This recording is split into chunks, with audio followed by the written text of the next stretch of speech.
하나님 말씀 에베소서 2장 4절에서 7절입니다.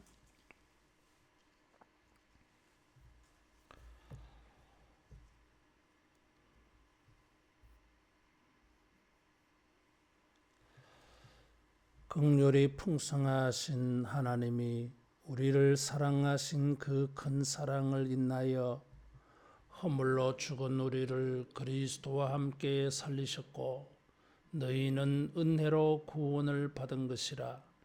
또 함께 일으키사 그리스도 예수 안에서 함께 하늘에 앉히시니 이는 그리스도 예수 안에서 우리에게 자비하심으로써 그 은혜의 지극히 풍성함을 오는 여러 세대에 나타내려 하심이라. 아멘. 2장 1절에서 3절은 허물과 죄로 죽었다 그래서요. 우리의 행위가 공중의 권세 잡은 자를 따르고 세상 풍조를 따르고 또 불순종하는 사람들 속에 행하는 행동이다 그랬어요. 그래서 3절에 보면 진노의 자녀였다. 그래서 이 희망을 가질 수 없는 어떤 선한 것을 기대할 수 없는 이런 인생이다 하는 것입니다. 이런 인생들에게 4절 이하에서는 하나님이 긍휼을 베푸시고 사랑을 베푸시고 은혜를 베풀으셨다. 그래서 5절에는 죽은 우리를 살리셨다. 또 6절에는 함께 일으키셨다. 함께 하늘에 앉히셨다. 이런 놀라운 전환이 있어요. 그래서 우리말 성경에는 이 4절에 보이지 아니하는데 여기에 원문 성경에는 그러나라고 하는 역접 접속사가 있어요. 그래서 3절과 4절을 크게 대조시킵니다. 1절에 허물과 죄로 죽었다고 하는 말을 5절에서 다시 한 번 더 사용하고 있어요. 우리의 상태를 다시 한 번 더 강조하면서 하나님께서 이런 인간들을 놀랍게 바꿔놓으셨다. 그래서 함께 살리셨고 함께 일으키셨고 함께 하늘에 앉히셨다. 여기 세 번에 걸쳐서 함께 이렇게 말했어요. 그리스도와 함께.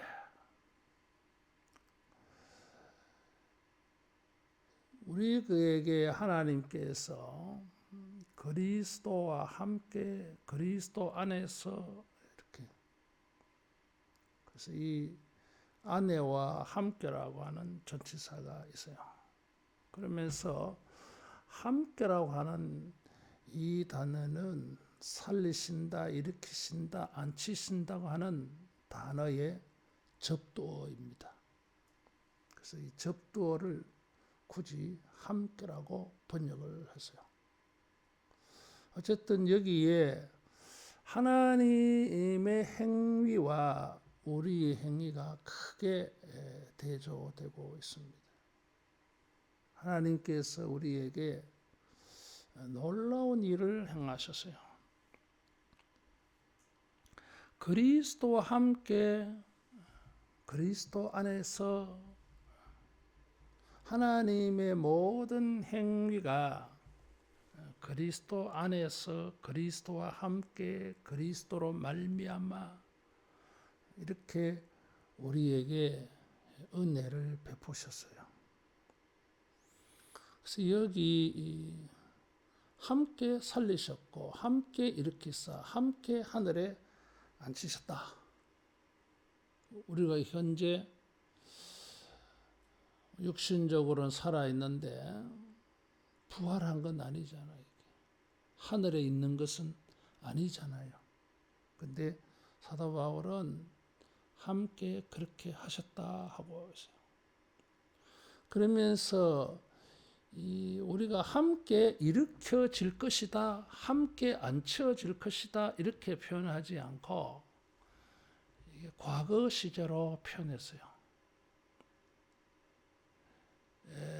헬라어에서는 부정과거라고 하는 게 있어요. 이것은 과거에 한 번 일어난 사건, 한 번 일어난 사건을 표현할 때는 한 번으로 일어난 사건, 이런 것을 표현할 때는 이 부정과거 시제를 사용해요. 여기에 살리셨고 일으키사 앉히셨고는 전부 다 부정과거예요. 이미 과거에 일어났다. 근데 우리는 아직 하늘에 주님과 함께 천국의 보좌에 아직 앉혀지지 않았는데 왜 바울은 이렇게 과거 시제로 표현했느냐? 골로새서나 로마서 다른 서신으로가 비교해 보면 이런 구원에 대해서 때로는 과거로 표현하기도 하고 때로는 현재로 표현하기도 하고 때로는 미래로 표현하기도 해요. 이 구원이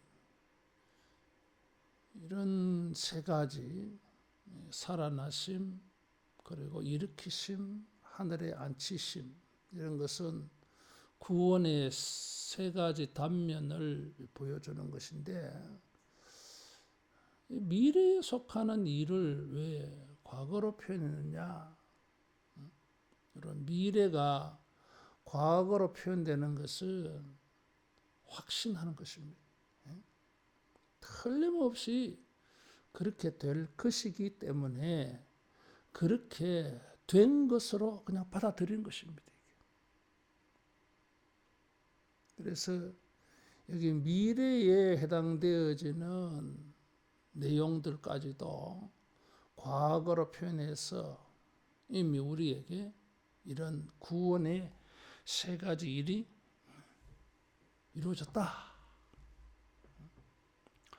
특별히 지금 2장은 이방인 교회와 유대인 교회가 그리스도 안에서 하나 된 것을 말하고 있어요. 현재 이 교회의 모습을 동일하게 이방인 교회나 이방인들이나 유대인들이나 동일하게 이런 은혜에 참여하고 이런 은혜를 받았다는 이런 교회의 입장에서 사도 바울은 이렇게 말할 필요가 있었습니다. 교회는 하나님의 구원을 동일하게 받은 사람들이다 하는 것이에요.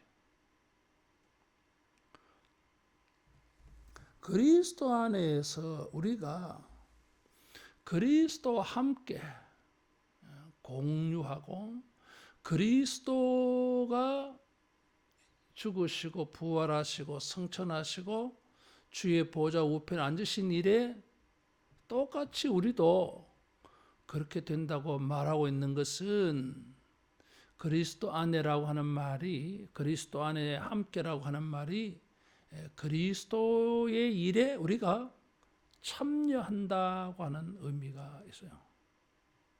바울은 그런 것을 강조하고 싶은 거예요. 하나님의 능력이 1장 20절에 보면 죽은 자들 가운데 다시 살리시고 하늘에서 자기의 오른편에 앉히사 그랬어요. 그런데 예수님이 이렇게 되셨는데 우리도 그리스도 안에서 함께 그렇게 되어졌다. 그래서 살리시고 일으키시고 보좌에 앉으셨다고 하는 것은 우리가 주님과 함께 주님과 더불어서 주님이 맞이하신, 경험하시는 일에 우리가 참여한다 하는 것입니다. 그래서 이 참여의 의미가 있어요. 현실적으로는 하늘 보호자에 앉아 있지 아니하여도 영적 측면에서 보면 우리는 주님과 함께 하늘의 보좌에 앉아 있는 현재적 의미가 있다 하는 것입니다. 미래에 이런 날을 확신하는 차원에서만 이렇게 과거 시제로 표현한 것이 아니라 실제로 과거적인 그리고 현재적인 의미가 있다 하는 거예요. 그래서 확신해서 표현하면서도 이미 이루어졌고 아직은 온전하지 않다. 이미와 아직이라고 하는 이 개념이 여기에 반영되어져 있어요. 2장 1절에 허물과 죄로 죽었다고 했는데 5절에는 우리를 살리셨다 그랬어요.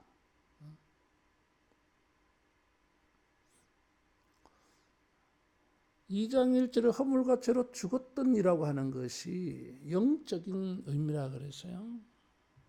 또 미래에 또 우리가 언제 육신은 또 죽긴 합니다만은 마찬가지로 살리셨고 하는 것도 마찬가지예요. 영적 의미가 있어요. 그래서 2장 1절과 대조로 우리는 살아났다. 생명을 얻었다. 그래서 사도 바울은 성경 여러 곳에서 우리가 살아났다고 강조를 하고 있습니다. 로마서 6장 8절에도 보면 그리스도와 함께 죽었으면 또한 그와 함께 살 줄을 믿노니 너희도 너희 자신을 죄에 대하여는 죽은 자요 그리스도 예수 안에서 하나님을 대하여서는 산 자로 여기라. 로마서 6장 11절 말씀이에요. 8장 10절에도 보면 그리스도께서 너희 안에 계시면 몸은 죄로 인하여 죽은 것이나 영은 의를 인하여 산 것이다. 그래서 허물과 죄로 죽은 우리에게 교회에게 죽은 자가 아니라 산 자라고 말하고 있어요. 옛 사람은 죽고 새로운 사람으로 거듭났다. 두 번째로 여기 일으키사 그래서요. 일으킨다라고 하는 것은 부활을 표현하는 말이잖아요. 무덤에서 일으키사 살린다라는 말하고 일으킨다라는 말하고는 연관성이 깊은 말이잖아요. 그 말이 그 말처럼 보이잖아요. 그러면서도 뉘앙스를 달리하고 있어요. 부활을 했다. 죽은 몸이 부활을 했다. 그래서 이 영혼이 살아있는 것만이 아니라 몸도 부활한 것처럼 이렇게 말하고 있어요. 우리의 몸은 예수님 재림할 때에 부활하잖아요. 그러면 부활하기 전까지 우리의 몸은 이단들은 아주 쓸모없는 몸이라고 여겼어요. 이 몸 때문에 영혼이 갇혀 있다고 생각하는 이단들도 있었어요. 그래서 영혼은 선하고 육체는 악하다. 이런 이분법의 이원론을 주장하는 사람들도 있어요. 그래서 사도 바울은 그렇게 말하지 않아요. 너희 몸은 값으로 산 것이 되었으니 너희 몸으로 하나님께 영광을 돌리라 그랬어요. 이 부활의 현재성이 있어요. 영적인 생명만 있는 것이 아니라 하나님은 우리 몸도 부활의 몸으로 사용할 수 있도록 은혜를 베풀어 주셨어요. 그래서 로마서 6장에는 우리 몸이 죄의 도구가 아니라 의의 도구, 의의 병기로 사용된다고 말하고 있습니다. 이런 것이 구원이잖아요, 이게. 언제나 3절에 보면 육체의 욕심을 따라 육체의 마음에 원하는 것을 행하여, 이 육체가 이게 허물과 죄의 온상이었는데 이 부활의 은혜가 있어가지고 이 몸이 뭐 신령한 몸으로 바뀐 것도 아닌데 신령하게 쓰여지고 있어요.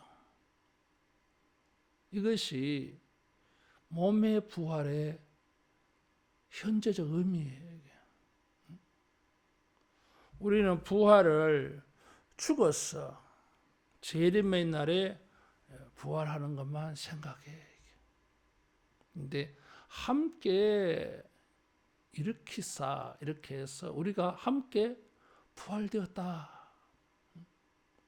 미래에 부활될 것이라고 표현하지 않고 벌써 함께 부활되었다. 예수님의 부활에 참여했다. 동참하고 있다.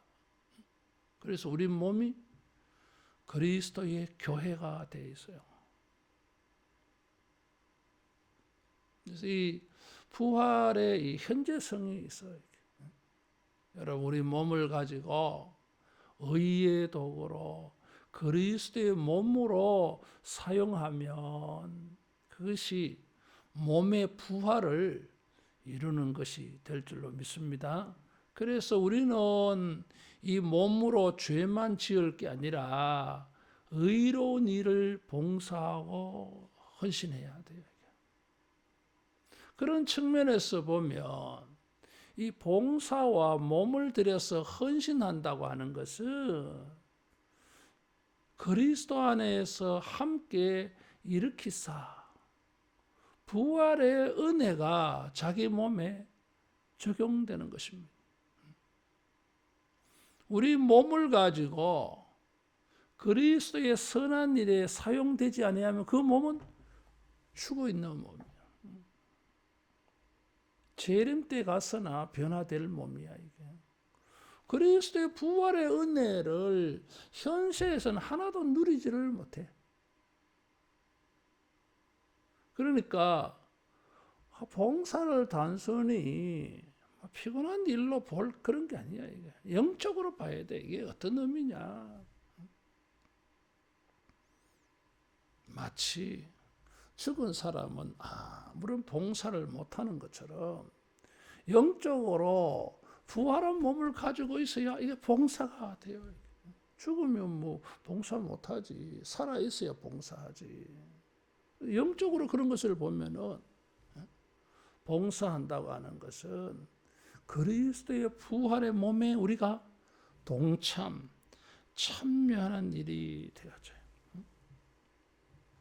세 번째로 구원의 한 단면은 하늘에 앉히셨다 그래서요. 예수님께서 하늘 보좌에 앉으셨어요.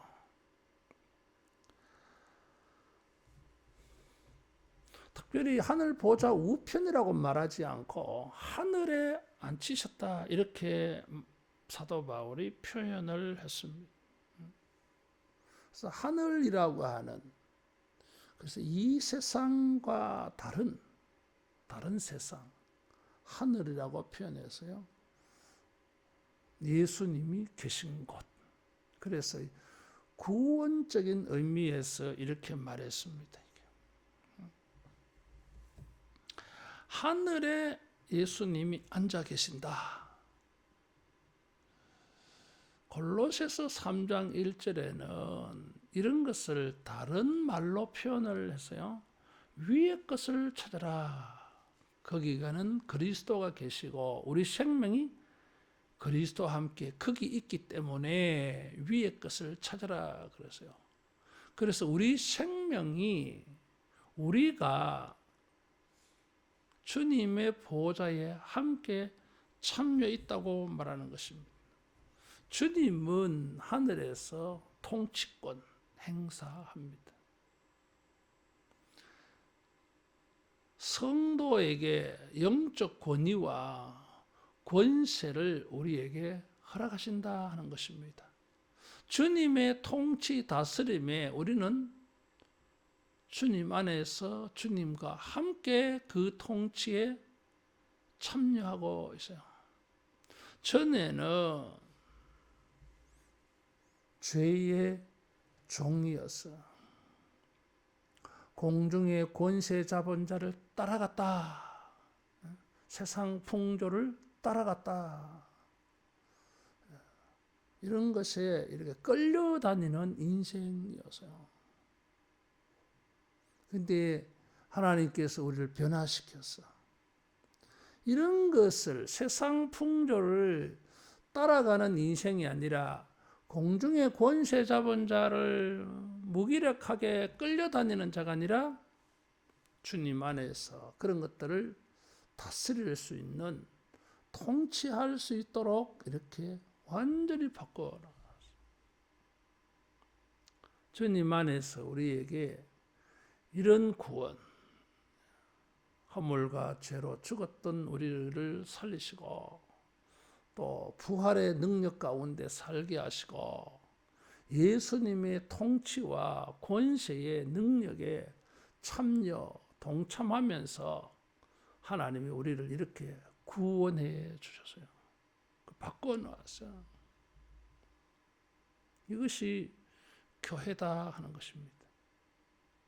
우리에게 이런 하나님의 놀라운 새 창조의 역사가 있음을 우리가 적용을 해야 돼요.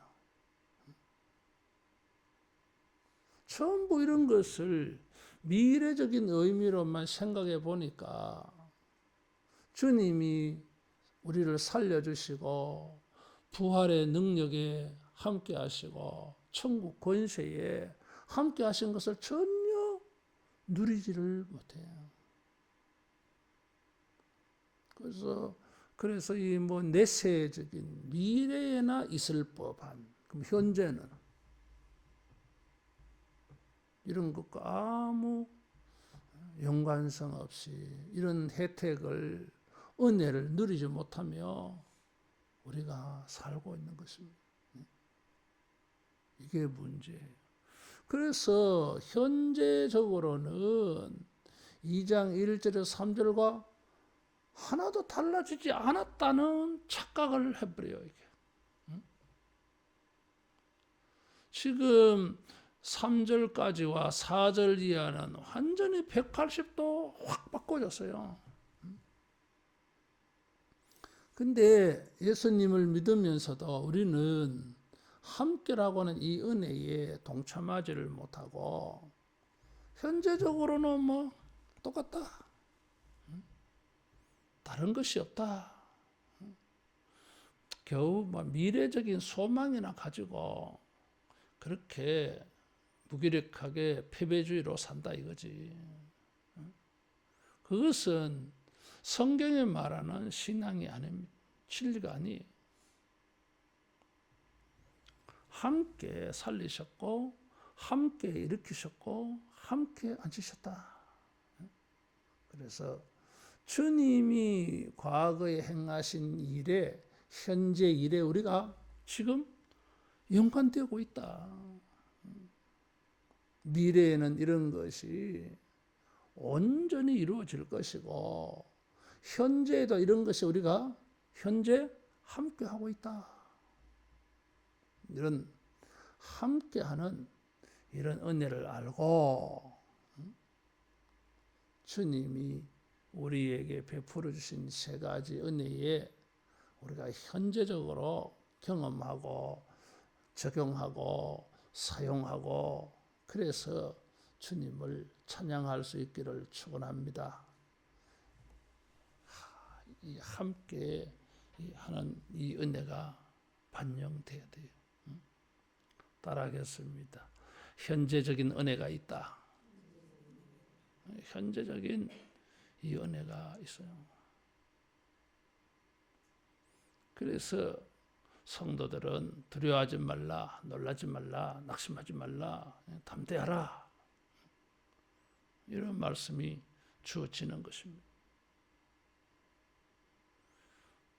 우리가 주님과 함께 현재의 주님의 그 모든 은혜에 동참하는 줄 믿고 여러분 우리가 주님을 찬양하며 이런 은혜를 나타내기를 축원합니다.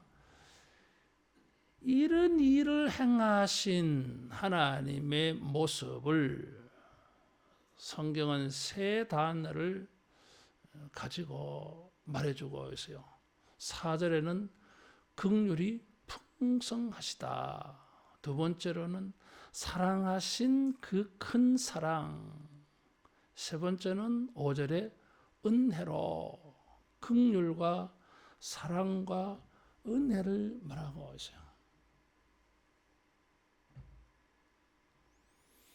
우리로 하여금 그리스도와 함께 그리스도의 이런 부활과 보좌에 앉으심 여기에 참여할 수 있는 그런 근거, 이유가 우리에게는 없어요. 1절에서 3절은 우리는 희망이 없는 인생이에요. 근데 하나님께서 긍휼을 베푸셨고 사랑을 주셨고 은혜를 베풀어서 이렇게 된 것이다.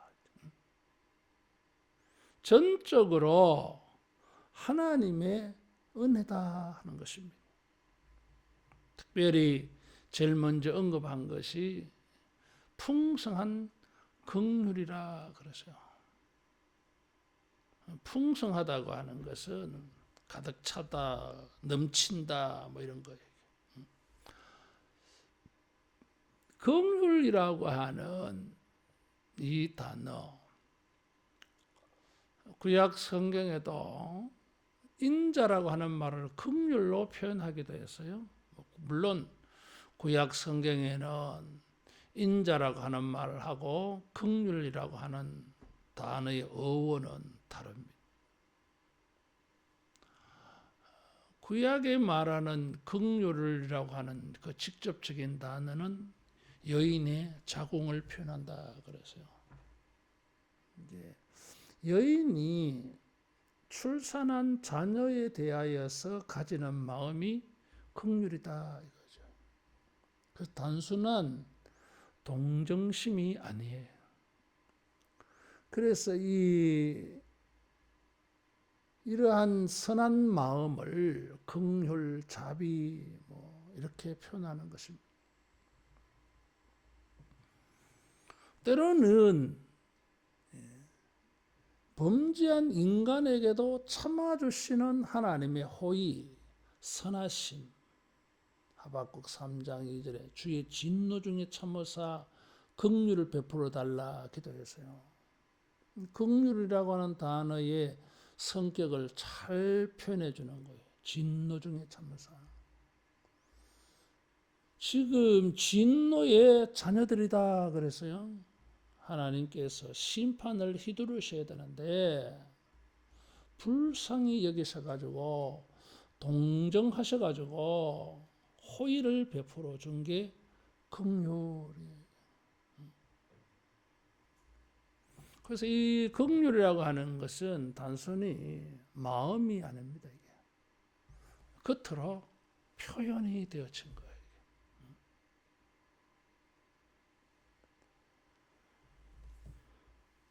하나님이 우리를 대하는 우리가 구원받은 이유, 어떻게 해서 우리가 구원받았느냐? 하나님이 우리를 불쌍히 여기셔가지고 긍휼히 여겨서 함께 살리시고 함께 일으키시고 함께 보좌에 앉히신 것이다.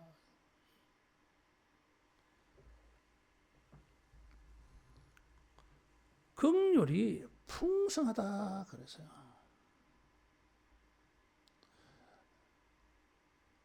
이 한계가 없다 그런 거예요. 진노의 자녀인데 불쌍히 여기는 것도 한두 번이지 우리가 그렇잖아요. 이게. 아니에요. 이게. 하나님은 한두 번으로 하는 게 아니야. 이게. 왜냐하면 한두 번을 하면 인간은 구원 못 받아. 한두 번 긍휼을 입는다고 해서 인간이 고쳐지지 않아. 이게. 영원해야 돼. 그래서 이 긍휼이 풍성하다고 하는 것은 이 영원하다고 하는 의미가 내포되어 있어요. 가득 찼다. 언제나 모자라지 않아. 언제나. 지금도 모자라지 않고 죽을 때도 모자라지 않고 백보자 심판 앞에 가서도 우리를 긍휼히 여기시는 하나님의 마음은 빈 공간이 있지 않아. 만일에 빈 공간에 뭐예요? 하나님이 진노하는 마음이 거기 쏙 들어가 버리면은 이거는 큰일 나거든. 우리가 뭐 기쁜 일도 있고 기분 나쁜 일도 있잖아. 이게 뭐 양이 아니요. 이게 기쁜 일이 90이고 기분 나쁜 일이 10이라도 인간은 10으로 행동할 수 있어. 이게 뭔가 빈 공간에 있으면 안 되는 거야. 이게 거기에 다른 마음이 들어가 버리면은 곤란해. 그래서 긍휼이 풍성하다고 하는 것은 다른 것이 진노하는 이런 게 들어갈 수 없을 정도로 꽉 찼어. 충분해. 함께 살리시고 일으키시고 보호자에 앉히시는데 조금도 부족하지 않아. 따라하겠습니다. 긍휼이 풍성하다. 긍휼이 풍성합니다. 요만한 죄를 지었을 때 하나님이 긍휼을 베풀으시고 이만한 죄를 지었을 때는 하나님의 긍휼이 모자라면 안 되잖아요. 이게. 그래서 언제나 충분 우리가 구원을 받는 일에 하나님이 우리를 불쌍히 여기시는 것이 충분하다는 것입니다. 두 번째로는 우리를 사랑하신 그 큰 사랑을 그래서 긍휼, 사랑, 뭐 의미가 비슷비슷한 말입니다. 인자, 자비, 동정 같은 말이잖아요. 이게 뭐 뉘앙스가 좀 다르겠지. 성경을 읽다가 보면 비슷비슷한 말 이런 말을 많이 씁니다. 첫 번째로는 뭔가 차이점을 다른 뉘앙스. 긍휼보다는 사랑이 가지고 있는 또 독특한 점이 있거든. 그런 것을 강조하려고 새로운 단어를 쓰기도 합니다. 그러면서도 우리는 이 다양함의 풍성함을 봐요. 긍휼, 사랑, 자비, 인자, 동정, 불쌍히 여기 뭐 이런 거 다 비슷비슷한 같은 성격이 있거든. 그런데 이런 것을 통해서 다양한 단어들을 통해 가지고 이런 마음들의 풍성한 걸 우리가 보게 되어져요. 그래서 성경에 이런 용어로 표현하는 경우가 많습니다. 지금 이 긍휼과 사랑을 그렇게 표현한 것도 독특한데 거기다가 사랑하신 그 큰 사랑을 인하여 이렇게 표현했어. 사랑하시는 뭐요?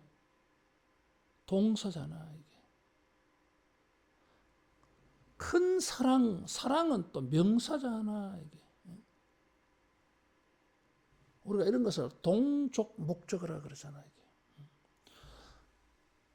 사랑을 어떤 사랑이에요? 큰 사랑을 사랑했어 이런 거예요. 동사와 목적어가 같은 단어. 무엇을 보여줍니까? 강조예요. 그러면서 그는 지시대명사가 아니고 3인칭 인칭 대명사야. 그의, 하나님의 이거거든. 그리고 크다라고 표현을 했어요. 성경에 크다라고 하는 형용사가 나오면 이것은 하나님의 행위를 표현하는 말이다. 그래서요. 하나님의 사랑을 표현을 해야 되겠는데 뭐 설명이 잘 안 돼. 단어의 한계가 있어요. 그래서 그래 알아서 느껴라. 대신에 큰이라고 표현을 쓰면은 하나님의 어떤 마음이나 행동을 표현하는 걸로 알고 그냥 느끼라고 하는 것입니다. 뭐 설명하기가 안 되니까. 느낌은 우리의 단어 이상이 될 수 있거든. 상상력이 들어가기 때문에. 이 뭐 표현이 잘 안 돼, 이게. 얼마나 큰지를 모르겠는 거야, 이게. 그래서 높이와 깊이와 넓이를 측량할 수 없다. 뭐 이렇게밖에 표현 안 되는 거예요. 이게. 크다라고 하는 것을 사람들이 피부에 와닿게 이렇게 확 느낌이 가도록 그런 단어가 없어. 단어의 한계. 어쨌든 큰 사랑이라고 했어요. 그래서 이 하나님의 무한, 측량할 수 없는 사랑, 무한한 사랑. 이 사랑을 우리는 아가페라 그래. 이 사랑에 역설이 있어.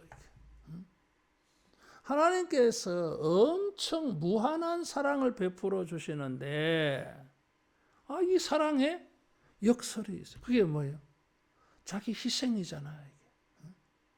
예수님을 십자가에 희생시켜서 이런 거예요. 이렇게까지 사랑 안 해도 되거든. 그렇잖아요.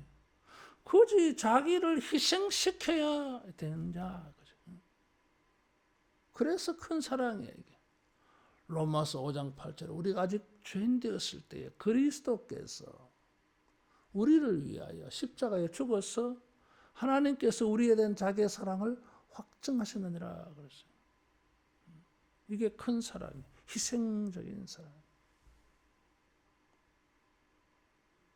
풍성한 긍휼과 같은 사이즈가 큰 사랑.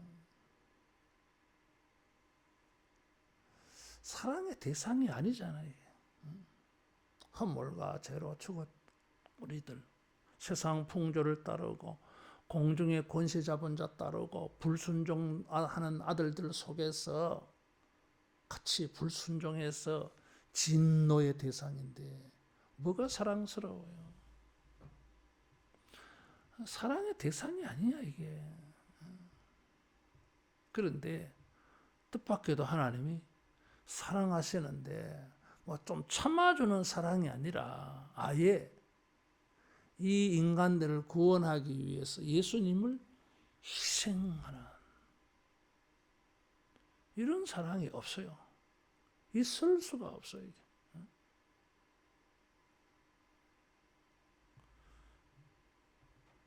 에베소 교회에 사도 바울은 우리가 그리스도와 함께 전혀 새로운 피조물이 된 것을 말하면서 그 이면에 이런 하나님의 긍휼, 하나님의 사랑을 말해요. 이렇게 희생해 주니까 지가 뭐 대단한 줄 알아. 내가 그래도 뭐 의무가 있으니까 하나님이 예수님을 나를 위해서 희생시킨 거 아니냐. 사람들은 참 이상해 이게. 사랑을 베풀어 주면 자기가 무슨 자격이 있는 줄 알아. 그래도 내가 뭐 이쁜 게 있으니까 그러시겠지. 아니 1절에서 3절로 그러가 1도 없어요. 그래서 나온 게 뭐예요? 은혜로. 자격 없다 이거지. 그래서 값없이 공짜로 은혜로 하는 것은 공짜라는 단어예요.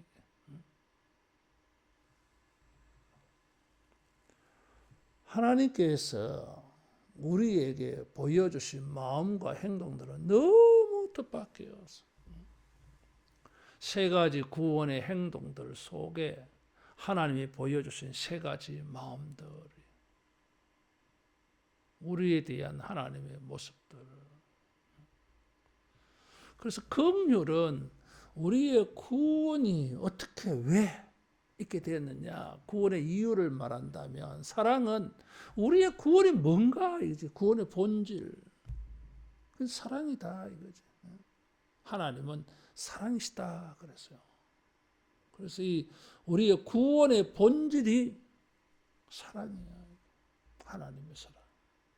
은혜는 우리가 받은 구원의 성격, 특징이 은혜. 자격 없어. 공짜야. 왜 이렇게 해주셨느냐.